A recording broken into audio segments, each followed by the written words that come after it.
Metron, ucabanga ukuthi wazi kakhulu. Kodwa usastake ku-1950. Sekufanele manje athathe umhlala phansi.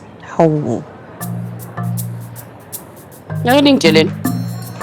Uma ningibheka nje zonke iy'nsuku, iyona nto eniyicabangayo ngami le. Sengiyakhohlwa phela nini ukuthi nganitakula obishini lwenhlupheko ukuze nikwazi ukuthola umsebenzi bese nondla imindeni yenu.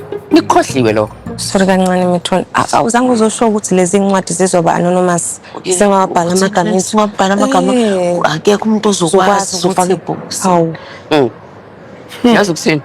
Uma ngabe khona into enifuna ukungitshela yona, ngitsheleni njengamanje la emehlweni ami. Khulumani.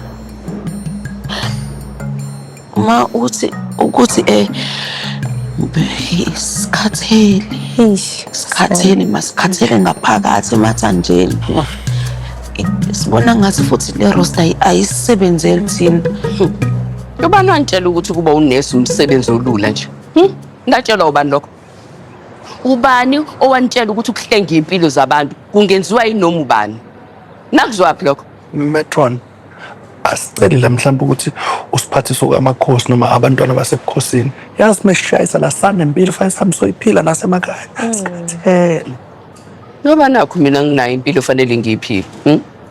Nicabanga nini ukuthi mangifika kwami ngivele ngithathe iremote ngihlale esofeni ngivula umzansi wethu ngihleke ngize ngigigitheke? Yilokho enicabanga ngami. Ngiphuma la emsebenzini nginkenkethelwa iqolo emva kokuma amahora amade. Ngifunda amaphepha namafayili ngisayina. Anikwazi nina lokho angithi? Enikwaziyo nje ukuthi mina ngisikhanqhangu ngibhuli mina. Nisho njalo. Mhlawumbe ngiqinisile ngiyona. Ngobani? Ngoba mina ngiqondisa izigwegwe uma kubheda. Nina ngiyangibona nikhohle ukuthi nazokwenzani lana. Nize nikhohle naney'fungo enayithatha zokuba onesi ukuthi nafunga nathini. Cha boma asikhohlwa ngifungo zethu. Ikona nje ukuthi indlela esesisebenza ngayo manje ayisekho fair. Hayi. Ayisekho. Ayikho fair. Impilo Thando ayikaze yaba fair. Iguli zethu ziyagula zishone. Lokho akukho fair. Iklinika ayina medication, asinamaphilisi, asinamithi. Lokho akukho fair.